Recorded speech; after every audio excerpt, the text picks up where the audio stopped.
وصلت عند البيت والرخام الحمد لله وصل وجالسين ينزلوه، وبس الحبيبي فديت روحه من الصبح مع العمال شغال يراقبهم.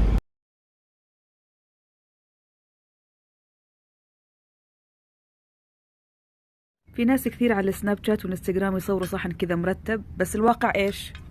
السيل جايبت لنا مندي. عمري ما صورت هذا اللي مندي.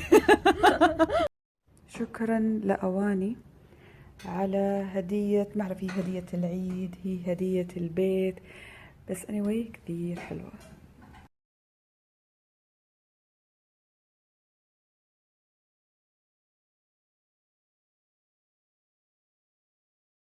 وصلت الطيارة بالرجعة من عمان، شاهدت فيلم ونص، والحين بكمل النص الثاني من الفيلم الثاني ومتحمسة أشوف النهاية.